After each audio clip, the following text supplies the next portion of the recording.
भगत family जो है, इन्होंने बिना किसी पार्टी का सिंबल लेके भी ये लोग इलेक्शन लड़ेंगे तो भी जीत जाएंगे।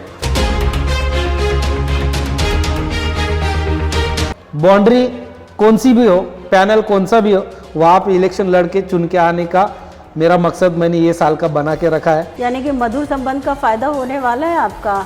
ये मधुर संबंध ही काम आने वाला है, इसीलिए सब लोग के साथ मधुर संबंध बना के जितना हो सकता है उतने लोगों को खींचने का काम नायक साहब के नेतृत्व में हम लोग करेंगे। और भी बी प्लान करके रखा है क्या आपने? ऐसा कुछ भी बी प्लान नहीं, ये प्लान नहीं, सी प्लान नहीं। जो भी जाऊंगा सामने वाले दरवाजे से और चुन के जाऊंगा, और आगे के डोर से ही जाने की सोच मेरी है, पीछे के डोर से नहीं। भगत परिवार 3-3 टिकट्स लड़ा है, उन पे भी तो घरानेशाही का एक दब्बा लगा है। ऑलरेडी थे ना। क्यों लेकिन 3-3 टिकट्स? जब ऑलरेडी जो एक प्रभाग को कोई रिप्रेजेंट कर रहा है, वो उसका नेतृत्व कर रहा है, तो उसको घरानेशाही कैसे बोल सकता है? जब भी अलग से मैं और एक्स्ट्रा टिकट मांगूंगा तभी घरानेशाही का आरोप हो सकता है। हर जगह पे कांग्रेस ने अपने खुद के पैर के ऊपर कुल्हाड़ी मार के लिए, इसके लिए कांग्रेस खुद ही जिम्मेदार है कांग्रेस पार्टी को खत्म करने के लिए। कार्यक्रम के बैनर्स में ना आपके पार्टी के नेताओं का चेहरा, ना ग्राउंड पे नेता नजर आते हैं। उस बैनर में हीरो के तौर पे दशरथ भगत, निशांत भगत, और कार्यक्रम में मौजूदगी भी दशरथ भगत, निशांत भगत। क्यों? नेताओं को क्यों नहीं पूछते आप? जो वार्ड के अंदर जो प्रोग्राम होते हैं, वो प्रोग्राम में पॉलिटिकली इन्वॉल्वमेंट शायद हमारे वोटर्स लोगों के, हमारे लोगों को वो पसंद नहीं आ रहा होगा। तो ये हमारा फैमिली का मैटर है। पार्टी के लिए हम लोग हैं, पार्टी के लिए हर जगह पे हम काम करने के लिए आएंगे। नायक साहब के लिए हम काम करें, नायक साहब जहाँ पे बुलाएंगे वहाँ पे भी हम लोग नायक साहब के लिए काम करेंगे।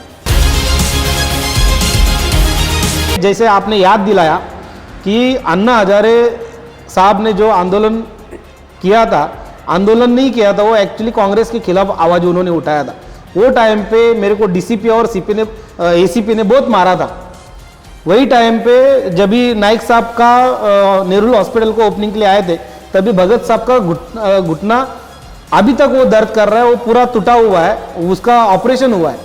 मेरा कमर टूटा हुआ था, पुलिस ने वो उस दिन भी हम लोग को मारा था।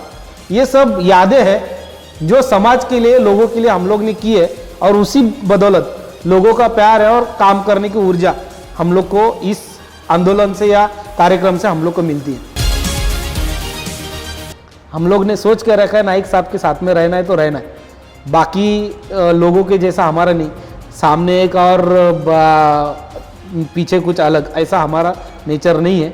जो सामने है वही है। खींचने की ताकत जो है वो नाइक साहब के अंदर है और उन्होंने खींच लिया हम लोग को।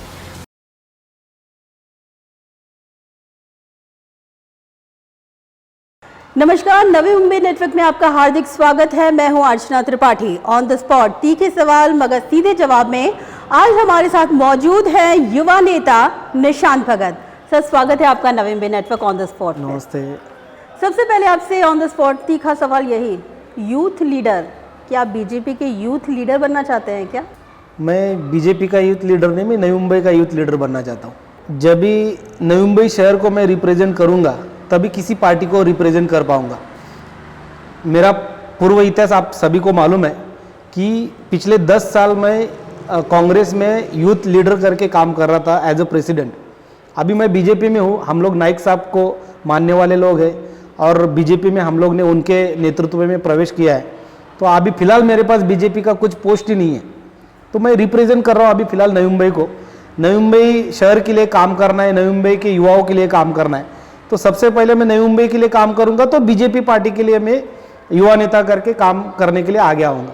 जैसे पिछले 10 साल में as a youth Congress president मैंने शहर के लिए काम किया, इसके लिए मेरी पहचान युवा नेता करके नवी मुंबई शहर में बनी है। तो मैं सबसे पहले शहर को रिप्रेजेंट करूंगा, तो बीजेपी का युवा नेता करके सामने आऊँगा। लेकिन कुछ लोगों को खटक रहा है सर, ये यूथ लीडर। हर पार्टी में वही माहौल है कि जो उभरता कोई कार्यकर्ता है तो उसके खिलाफ काम करने की आदत सालों सालों से चलते आ रही है। आपने रामायण भी आपको मालूम है, महाभारत भी मालूम है। इसमें कोई बड़ी बात नहीं है। किसको भी खटक रहा है तो वो मेरा रिजल्ट है कि ये काम करने वाला बंदा है, तो उसके खिलाफ ही आवाज़ उठता है और किसी का नहीं। कांच के ऊपर ही पत्थर लगते हैं। कांच के ऊपर पत्थर लगते हैं। आज आपके वार्ड में जितने भी कार्यक्रम होते हैं, कार्यक्रम के बैनर्स में ना आपके पार्टी के नेताओं का चेहरा, ना ग्राउंड पे नेता नज़र आते हैं। उस बैनर में हीरो के तौर पे दशरथ भगत, निशांत भगत, और कार्यक्रम में मौजूदगी भी दशरथ भगत, निशांत भगत। क्यों? नेताओं को क्यों नहीं पूछते आप? हम लोग अपने वार्ड में जो लोगों के अंदर जो हम लोग ने एक माहौल क्रिएट किया है, वो परिवार का माहौल क्रिएट किया हुआ। हम लोग का एक नारा है, अपना प्रभाग अपना परिवार। ये टैगलाइन जो है, ये टैगलाइन इसी के लिए है, परिवार के लोगों के साथ जो हम लोग ने एक रिलेशन बना के रखा है। शायद किसी फैमिली फंक्शन में किसी भी नेता का आना लोगों को पसंद नहीं रहेगा। शायद जो वार्ड के अंदर जो प्रोग्राम होते हैं, वो प्रोग्राम में पॉलिटिकली इन्वॉल्वमेंट शायद हमारे वोटर्स लोगों के, हमारे लोगों को वो पसंद नहीं आ रहा होगा। तो ये हमारा फैमिली का मैटर है। जब भी पार्टी का प्रोग्राम रहेगा, वहाँ पे आपको देवेंद्र फडणवीस साहब का भी फोटो दिखेगा, वहाँ पे हमारे जिला अध्यक्ष रामचंद्र घरत साहब का भी दिखेगा, यहाँ के जो बेलापुर और आयरोली के आमदार है, मंदताई हो या नाइक साहब हो, उनका भी फोटो दिखेगा। और जो हमारे नेता है उनका पार्टी के लोगों के हिसाब से, प्रोटोकॉल के हिसाब से सबका फोटो दिखेगा। लेकिन जहाँ पे हम लोगों ने एक हमारे वार्ड के अंदर अपना प्रभाग अपना परिवार, ये जो हम लोग ने नारा दिया है, जो फैमिली मैटर है हमारा, उसमें शायद आपको ये सब नहीं दिख रहा होगा। लेकिन पार्टी का जो भी फंक्शन होगा या जो भी प्रोग्राम होगा, उसमें प्रोटोकॉल के हिसाब से सभी नेताओं का फोटो उसमें रहेगा और मौजूदगी भी रहेगी। आपला प्रभाग आपला परिवार, परिवार के सदस्य ने आपको ये कहा है क्या कि पॉलिटिक्स को दूर रखो? आपको मालूम है कि हर चौराहे के ऊपर जब भी कुछ बातें होती है तो वो अपने आप अपने नेताओं के कान में आ ही जाती है। भले हमारे सामने किसी ने बोला भी नहीं रहेगा, लेकिन जो चर्चाएं चलती है कि ये भगत फैमिली जो है, इन्होंने बिना किसी पार्टी का सिंबल लेके भी ये लोग इलेक्शन लड़ेंगे तो भी जीत जाएंगे।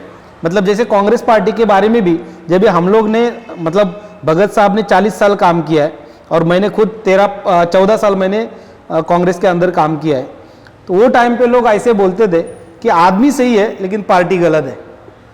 अभी यही जब हम लोग के कान के ऊपर आ रहा था, तो हम लोग अभी वो डिस्टेंस हम लोग बनाए रखना चाहते हैं। पार्टी के लिए हम लोग है, पार्टी के लिए हर जगह पे हम काम करने के लिए आएंगे। नाइक साहब के लिए हम काम कर रहे हैं, नाइक साहब जहाँ पे बुलाएंगे वहाँ पे भी हम लोग नाइक साहब के लिए काम करेंगे। रही बात वार्ड के अंदर की, तो ये जो चौराहे के ऊपर जो चर्चा होती है, उस वजह से हम लोगों ने कुछ डिस्टेंस मेंटेन करने का हम लोग ने तय किया हुआ है। इसीलिए लोगों के मन में भले कुछ भी सवाल पैदा हो रहे होंगे, लेकिन हकीकत यही है, ये हमारा परिवार है, यही हमारा प्रभाग है और यही हमारा परिवार है। इसीलिए भले हमारे किसी भी परिवार के सदस्यों ने हमारे साथ डिस्कस नहीं किया है, लेकिन हमारे ही कुछ परिवार के जो मेंबर है, उनके साथ जो आपस में जो चर्चा है वो हमारे कान के ऊपर आई है।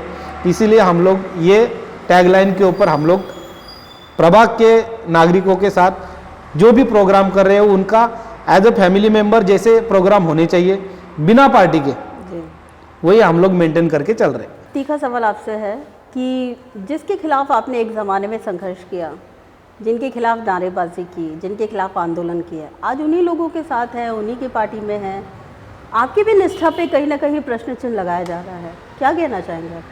सबसे पहली बात यह है कि हम लोग ने किसी व्यक्तिगत तौर पे हम लोग ने उनके खिलाफ कभी आवाज़ नहीं उठाया था। गलत कामों के ऊपर हम लोग ने आवाज़ उठाया था। जैसे नेरुल का हॉस्पिटल के टाइम पे as a youth Congress president, वहाँ पे हम लोग नारे लगाने के लिए थे और वहाँ पे नाइक साहब उसका इनॉग्रेशन करने के लिए आए थे। तो नाइक साहब का इनॉग्रेशन का वो प्रोग्राम हम लोग खराब करने या फिर उनका विरोध करने नहीं आए थे। वहाँ पे सुविधा नहीं थी, वहाँ पे डॉक्टर्स नहीं थे, वहाँ पे नर्स नहीं थी, वहाँ पे पूरा जो सेटअप होना चाहिए हॉस्पिटल का वो वहाँ पे नहीं था। तो वो चीज़ का हम लोग विरोध कर रहे थे। पहले ये सुविधा दो और आप ओपनिंग करो। लोगों का कहना है कि हम लोग ने नाइक साहब के खिलाफ आवाज़ उठाया था। एक्चुअली वैसा नहीं है। एज अ ऑपोजिशन लीडर जब भी आप किसी पार्टी को रिप्रेजेंट कर रहे हो या फिर जो सत्ता में है उनके खिलाफ जब भी कोई आवाज़ उठाता है तभी वो किसी व्यक्ति के ऊपर आवाज़ नहीं उठाता है, वो उनके कामों के खिलाफ, गलत चीज़ों के खिलाफ जो भी गलत हो रहा है वो सभी ध्यान में रख के हम लोग उनको विरोध कर रहे थे। उनको मतलब उनके कुछ डिसीजन थे, उनके निर्णय जो थे उनके खिलाफ हम लोग आवाज़ उठा रहे। यानी आप मानते थे कि उस समय उन्होंने गलत डिसीजन लिया था, सुविधाएं नहीं थी? आज भी जिधर गलत हो रहा है वहाँ पे आवाज़ उठाना हर एक का काम है। इसीलिए समाज के लिए पॉलिटिक्स में या समाजकरण करने के लिए हम लोग यहाँ पे है। जैसे बीच में जो पार्किंग का प्लॉट था वो पीएम आवास के लिए जो रिजर्वेशन वहाँ पे रखा, नाइक साहब ने कमेंट दिया ना। जब भी नाइक साहब स्टेटमेंट किया तो ऐसा नहीं कि वो पीएम साहब को ही उनके खिलाफ आवाज़ उठाया करके। जो योजना बनाने वाले जो लोग हैं वो क्या गलत कर रहे हैं वो जगह दिखाना वही काम होता है ऑपोजिशन का, या एक सामाजिक तौर के ऊपर जब भी कोई नेतृत्व कर रहा है उनका काम है वो सही चीज़ दिखाना या उसको वही जगह पे रोकना या वो सही करना। जिस टाइम पे हम लोग कांग्रेस में थे और नाइक साहब एनसीपी में थे, जो सही हो रहा था तभी हम लोग ने समर्थन दिया ना। तभी किसी ने बोला नहीं कि नाइक साहब ने मोरबे धरन लिया है, आप अपोज क्यों नहीं कर रहे हो, तभी हम लोग ने समर्थन किया। वही टाइम पे जब भी स्वीपिंग मशीन का जब भी मुद्दा आया कि स्वीपिंग मशीन की वजह से कुछ काम नहीं हो रहा है लेकिन पैसा ज़्यादा जा रहा है, तो वो टाइम पे हम लोग ने आंदोलन किया। नाइक साहब को या कॉरपोरेशन को जब भी हाउस में भी पूरा क्लेरिफिकेशन देने के बाद भी नहीं मान रहे तभी हम लोग ने मोर्चा निकाला था। ये तो लोकशाही का उदाहरण है। लेकिन अभी क्या हो गया कि निशांत भगत इतने शांत हो गए? एक आंदोलनकारी, हर जगह पे आंदोलन करने वाले, हर मुद्दे को छोड़ते नहीं थे, अचानक ऐसा क्या हुआ कि बीजेपी में आने के बाद एकदम शांति, पिन ड्रॉप साइलेंट? ना पिन ड्रॉप साइलेंस है ना शांति है। मेरा नाम निशांत है। तो इसकी वजह आप पूरे ये 1.5 साल या 2 साल का पूरा दौरा देखेंगे अपन, तो उसमें सबसे पहला रास्ते पे उतरने वाला दशरथ भगत और निशांत भगत ही था। तो निशांत, ना दशरथ शांत बेटा ना निशांत शांत बेटा है। आपको मालूम रहेगा कि जब भी लॉकडाउन हटाना चाहिए ये बोलने वाले भी हम लोग ही थे, पहले रास्ते के ऊपर चलने वाले भी हम लोग ही थे, फिर वो हॉस्पिटल में मिलने वाला इलाज जो लॉकडाउन लगा है वो कैसे गलत है वो बताने वाले भी हम लोग ही थे, इलेक्ट्रिसिटी के बारे में आवाज़ उठाने वाले भी हम लोग ही थे, राशन कार्ड के ऊपर जो बंद है राशन कार्ड वो चालू करने के लिए भी हम लोग ही थे। पूरे लॉकडाउन में हम लोग रास्ते के ऊपर उतरने का हम लोग ने सोच रखी थी।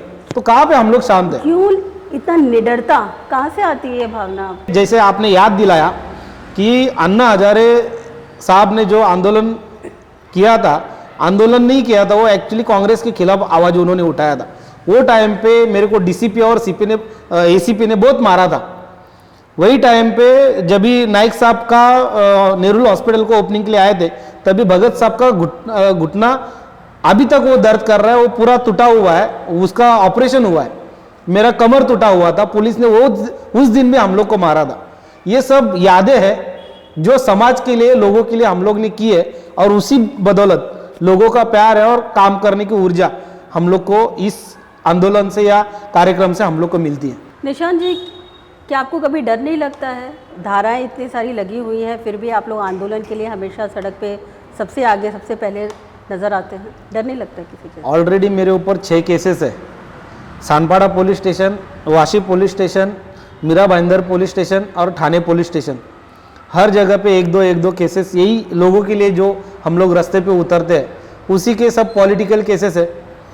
और रही बात डर की, मैंने जैसे अभी बोला, लोगों के लिए जब भी रास्ते पे उतरते तो उसकी अलग ही ऊर्जा होती है, तो डर लगने का सवाल ही नहीं। और ये सभी चीज़ों की अभी आदत हो चुकी है। बस भगवान से यही प्रार्थना करता हूँ कि लोगों के लिए जितने भी केसेस मेरे ऊपर, अंक के ऊपर वो चढ़ेगी उतना मैं लेने के लिए तैयार हूँ, लेकिन मेरे हाथ से एक भी ऐसा गलत काम ना हो जिससे जो पॉलिटिकल केसेस के अलावा भी दूसरा कुछ केसेस लगे। वो केस छोड़ के मेरे ऊपर आज तक कौन सा भी दूसरा केस नहीं है। पॉलिटिकल केसेस कितना भी हो वो लेने के लिए मैं तैयार हूँ, डर किसी भी बात का नहीं होगा। सुना है आप चुनाव में डेब्यू करने की तैयारी में हैं। हाँ? एक्चुअली इलेक्शन के बारे में थोड़ा मेरा एक्सपीरियंस तीखा है, क्योंकि जब जब मैं इलेक्शन लड़ना चाहता हूँ तभी तभी कुछ ना कुछ गड़बड़ हो जाती है। 2010 से लेके 2015 तक और 2015 से लेके अभी 20 तक, मतलब 2010 में इलेक्शन लड़ने की सोच रखी थी, 10 निकल गया, 15 निकल गया, अभी 20 भी निकल गया, लेकिन अभी तक इलेक्शन होने पा रहे ना डेब्यू हो पा रहा है। तो क्या इस वजह से तो नहीं आजकल मंदिरों के दर्शन कुछ ज़्यादा ही लग रहे? एक्चुअली मैं भगवान को मानने वाला भी और मैं इमोशनल भी बहुत ज़्यादा हूँ, तो मैं चाहता हूँ कि कॉरपोरेशन के अंदर जाके जो एक्सपीरियंस जो मेरा बाकी है, पॉलिटिकली करियर जो 13-14 साल का हो चुका है, उसमें प्रशासकीय जो नॉलेज होना चाहिए वो मेरा अभी तक कम पड़ रहा है, मैं खुद मानता हूँ। इसलिए मेरी भी इच्छा है कि जल्द से जल्द जो कॉरपोरेशन का जो काम है, हाउस के अंदर जाने के जो बात जो होता है उसका अनुभव लेने का मन मेरा भी है। और रही बात भगवान की, तो मैं भगवान को मानने वाला हूँ। इलेक्शन के बाद ही, लड़ने के बाद ही अंदर जाना ऐसा कुछ भी नहीं है, जैसी भी नसीब में रहेगा वो जो मिलेगा वो मिलेगा। इलेक्शंस के बाद ही तो जा पाएंगे सर, कुछ और भी बी प्लान करके रखा है क्या आपने? ऐसा कुछ भी बी प्लान नहीं, ये प्लान नहीं, सी प्लान नहीं। मैंने आज तक, ये भी मेरे लाइफ की मैं एक बात बोल रहा हूँ कि कभी भी पीछे के दरवाजे से जाने की सोच आज तक मैंने कभी सोची नहीं। जो भी जाऊंगा सामने वाले दरवाजे से और चुन के जाऊंगा, ये सोच लेके आज तक मैं बैठा, और इलेक्शन लड़ने की सोच और आगे के डोर से ही जाने की सोच मेरी है, पीछे के डोर से नहीं। आपकी बातों में ज़्यादातर कांग्रेस का जिक्र हो रहा है, बीजेपी का कम। क्या कांग्रेस के वहाँ के नेताओं के साथ आपकी घनिष्ठ मित्रता है? क्या इस वजह से ज़्यादा झुकाव है क्या कांग्रेस की तरफ आपका? झुकाव तो बिल्कुल भी नहीं कोई है। बुला रहा है आपको? कोई झुकाव नहीं, कोई बुला रहा नहीं, किधर भी जाने की इच्छा नहीं। हम लोग नाइक साहब के साथ में हैं, उनके नेतृत्व में हम लोग ने प्रवेश किया है, तो उनके साथ में रहेंगे। ये अफवाह है, कुछ लोग, जैसे आपने बोला कि कुछ लोगों को लगता है, बुरा लग रहा है या फिर उनको खटक रहा है, आपने यूज़ किया था खटक रहा है किसी को, तो उनकी किसी की इच्छा रहेगी कि ये लोग जाएंगे तो अच्छा होगा, शायद वो लोग भगाने की कोशिश करें। लेकिन हमारे दिल से हम लोग जब भी पूछते हैं तभी हम लोग को किधर जाने की इच्छा नहीं है। रही बात कांग्रेस की, जिस फैमिली के साथ हम लोग ने, मैंने खुद 13-14 साल निकाले हैं, तो उनका जिक्र नहीं कर रहा हूँ मैं, मेरा एक्सपीरियंस मैं बता रहा हूँ। इसका मतलब ये नहीं कि उनसे लगाव है। आखिर जो इतिहास जो होता है वो इतिहास बार बार दोहराया जाता है, इसीलिए उसको इतिहास बोला जाता है। तो जिक्र जो हो रहा है वो एक्सपीरियंस का जिक्र हो रहा है। रही बात बीजेपी के साथ, अभी वैसे कुछ एक्टिविटी हुई ही नहीं कि पार्टी का नाम ज़्यादा यहाँ पे मैं निकालूँ। इसके लिए आपको ऐसा लग रहा होगा कि हम लोग कांग्रेस का नाम निकल रहा है, इसका मतलब ये नहीं कि हम लोग वहाँ पे जाना चाहते हैं। हम लोग बीजेपी में है, नाइक साहब के साथ जुड़े हैं, उनके नेतृत्व में प्रवेश किया है, तो उनके साथ में ही रहना और उनके साथ में ही रहेंगे। जब कांग्रेस में थे बतौर यूथ लीडर, आपने वहाँ पे बहुत ताकत मजबूत की थी, लेकिन जिस प्रकार से आपको लगता है आपके साथ अन्याय हुआ है, जो न्याय मिलना चाहिए था, जो मान सम्मान मिलना चाहिए था, वो नहीं मिला, अन्याय हुआ है। 100% अन्याय हुआ है, इसीलिए तो पार्टी चेंज करने का मन में आया, नहीं तो मन में आने का कुछ सवाल ही नहीं बनता था। किस प्रकार का अन्याय हुआ? जैसे आपने देखा रहेगा कि भगत साहब पिछले 40 साल में कांग्रेस में काम कर रहे थे जी। कठिन परिस्थिति में हम लोगों ने जो संघर्ष किया था पार्टी के लिए, पार्टी बढ़ाने के लिए, और व्यक्तिगत तौर पे आपको बताना चाहूँगा कि हर नोड में, हर वार्ड में और शहर लेवल पे जो आंदोलनात्मक जो भूमिका हम लोग ने ली थी पार्टी को बढ़ाने के लिए, और साथ ही साथ कुछ ऐसे प्रोग्राम भी हुए थे जिसमें कांग्रेस पार्टी का स्तर बढ़ा के रखा हुआ था। और 2014-15 में कांग्रेस का पूरा माहौल खराब था। बाकी आजू बाजू की जो कॉरपोरेशन में जो रिजल्ट देखा हुआ था उसमें रिजल्ट इतना खराब था कांग्रेस का परफॉर्मेंस, उसके बावजूद भी यहाँ पे 10 सीट कांग्रेस की आई थी। उसमें से भी हमारे फैमिली में से 3 सीट कांग्रेस की चुन के आई थी। उसमें भी मेरे ख्याल से 2 वार्ड में तो डिपॉजिट जब्त था। ऐसे में जब भी एनसीपी के साथ अलायंस हुआ, अलायंस होने के बाद जो डिप्टी मेयर का जो चांस था उसमें हम लोग को पहले टर्म में चांस देना चाहिए था, उसमें नहीं दिया। हम लोग ने वो भी स्वीकार किया, ठीक है, पार्टी का डिसीजन है, वो सही रहेगा। सेकेंड टर्म में जब भी 2.5 साल के बाद जब भी मौका आया वो टाइम पे भी दिया नहीं। उसमें ऐसा कहा गया कि तुम्हारे पास डिस्ट्रिक्ट प्रेसिडेंट तुम्हारे पास है, यूथ कांग्रेस प्रेसिडेंट तुम्हारे पास है, बाकी सब संगठन तुम चला रहे हो, तो तुमको डेप्यूटी मेयर की ज़रूरत क्या है। लेकिन हकीकत ये थी यूथ कांग्रेस का प्रेसिडेंट भी इलेक्शन लड़ के हम लोग बने थे। बिल्कुल। पेरेंट कांग्रेस का प्रेसिडेंट भी हम लोग जो लोगों में से जो वोटिंग हुई थी, मेंबरशिप हुई थी, उसमें से डिस्ट्रिक्ट प्रेसिडेंट बने थे।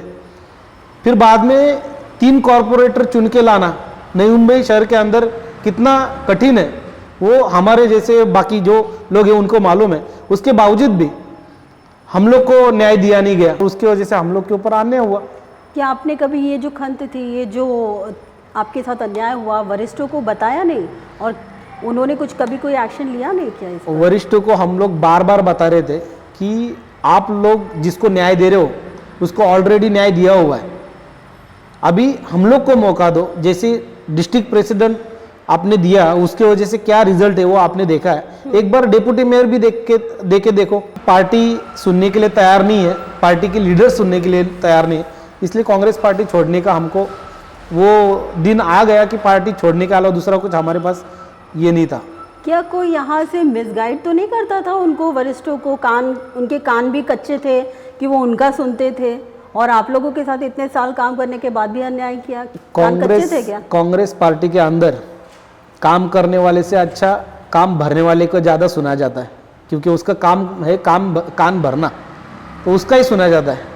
बाकी यहाँ पे लोकल स्तर के ऊपर जो काम करते हैं उनका कुछ उनकी सुनवाई नहीं है। कान भरने वालों की सुनवाई है, काम करने वाले की सुनवाई नहीं थी।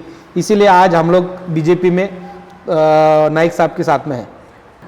आपका भगत परिवार 3 टिकट्स लड़ा है, उन पे भी तो घरानेशाही का एक दब्बा लगा है और आने वाले टाइम पे वापस से आपको पूछा जाएगा कि आपके घर में 3 टिकट्स नगर सेवक के लिए ऑलरेडी थे ना। क्यों लेकिन 3 टिकट्स क्यों? जब ऑलरेडी जो एक प्रभाग को कोई रिप्रेजेंट कर रहा है, वो उसका नेतृत्व कर रहा है, तो उसको घरानेशाही कैसे बोल सकते हैं? जब भी अलग से मैं और एक्स्ट्रा टिकट मांगूंगा तभी घरानेशाही का आरोप हो सकता है कि एक घर में 3 है तो उसका और चौथा मांगने की जरूरत क्या है, या 5वां टिकट मांगने की जरूरत क्या है। लेकिन ऑलरेडी जो सिटिंग कॉरपोरेटर है वहां पे और किसी का हकी बनता ही नहीं। जब भी जैसे कि पकड़ के चलो जैसे अभी मंदाताई का ही उदाहरण ले लो। बिल्कुल। मंदाताई यहाँ पे सिटिंग एमएलए थी, इसीलिए भी पार्टी ने उनको ही दिया। संदीप नाइक साहब आयरोली में थे, इसके लिए उनको ही दिया था।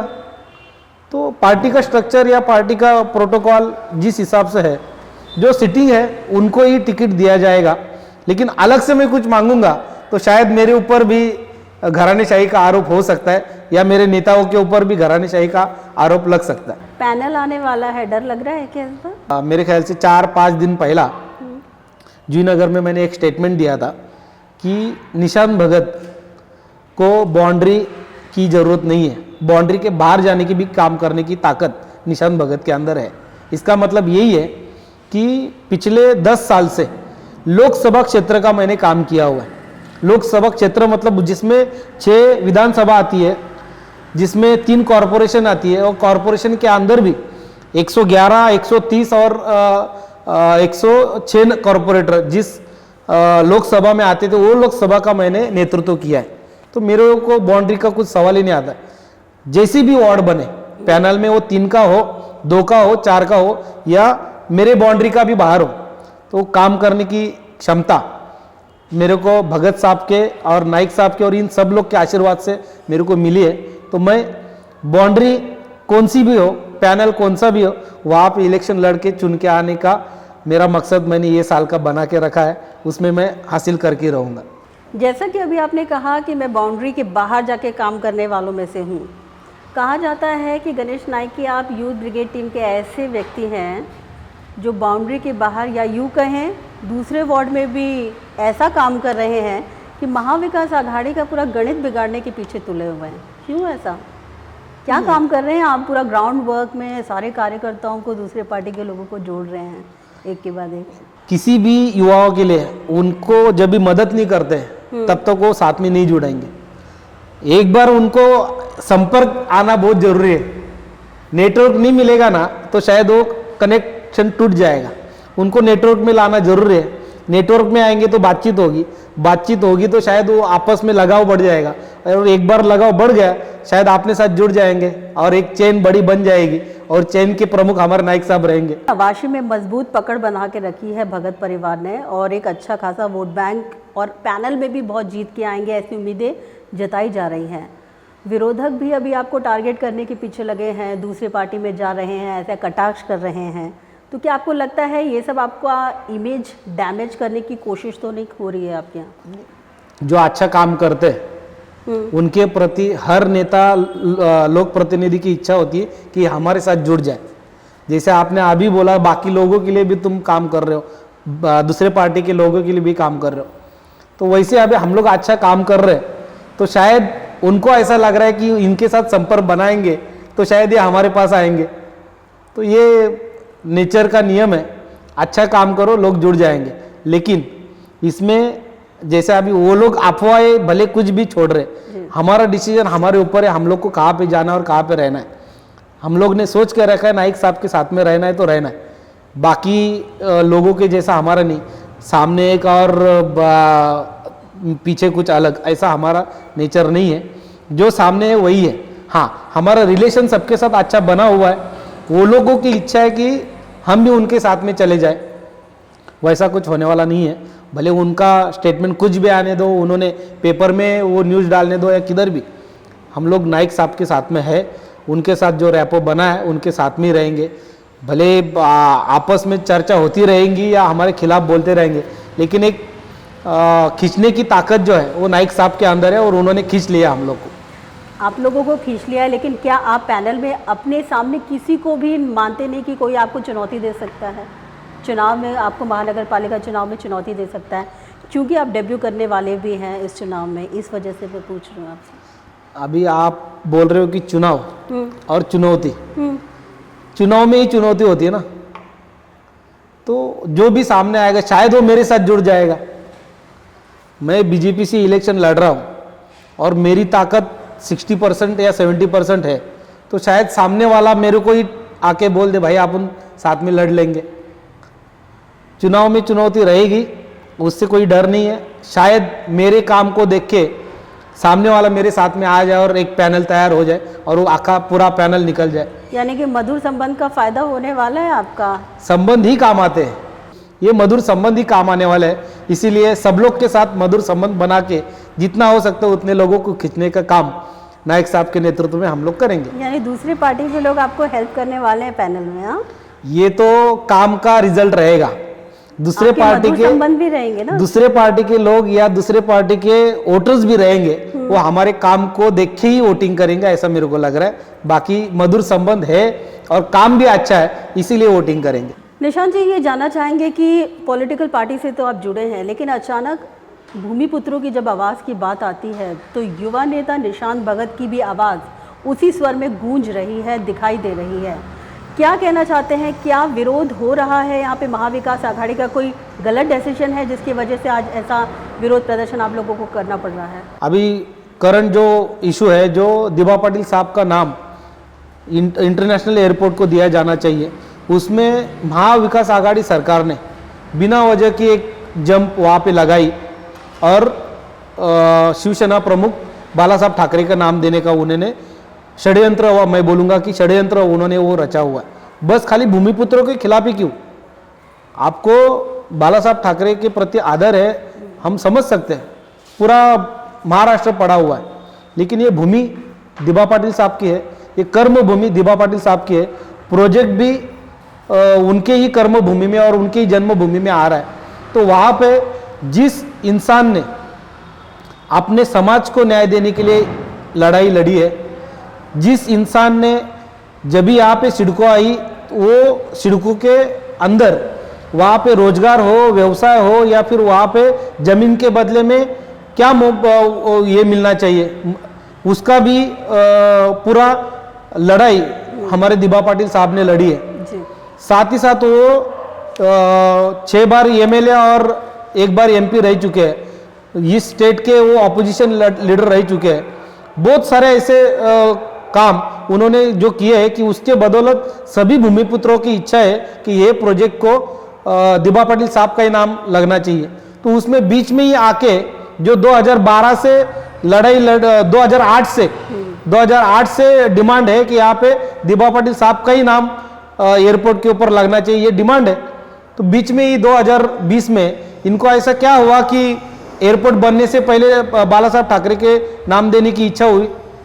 तो ये षड्यंत्र है भूमिपुत्रों के खिलाफ। इसके लिए मैं भूमिपुत्र हूँ, जहाँ पे हमारे भूमिपुत्रों के ऊपर अन्याय होगा वहाँ पे आवाज़ उठाने के लिए मैंने पहले भी बोला कि निशान भगत वहाँ पे हाजिर रहेगा, तो वही काम कर रहे हैं।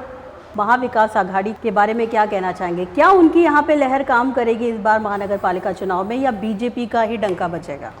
100% यहाँ पे बीजेपी का ही और नाइक साहब का ही डंका। महाविकास आघाड़ी को स्पेशली मैं यही बोलूँगा, शहर के हित में जो हो सकता है वो अच्छा काम करो।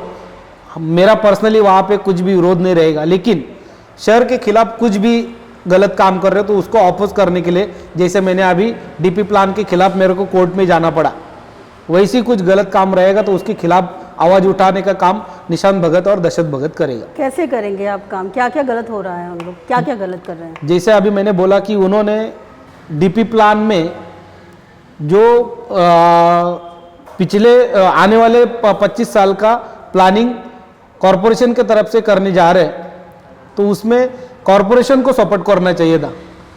बावजूद वो सिडको को सपोर्ट कर रहे हैं, स्टेट गवर्नमेंट सिडको को सपोर्ट कर रही है। तो ऐसे में हर नोड के अंदर जो वेकेंट प्लॉट है वहाँ पे कुछ बनाने के लिए कुछ रखोगे नहीं, सब बेच दोगे, तो आने वाला 25 साल का प्लानिंग कैसे होगा? तो ये गलत ही कर रहे हैं महाविकास आघाड़ी सरकार। मतलब जो यूडी मिनिस्टर है एकनाथ शिंदे साहब, वो यहाँ के पालक मंत्री है, उन्होंने एक एज ए पालक मंत्री उन्होंने सभी पार्टियों के कॉरपोरेटर से या उनसे समझ के लेना चाहिए।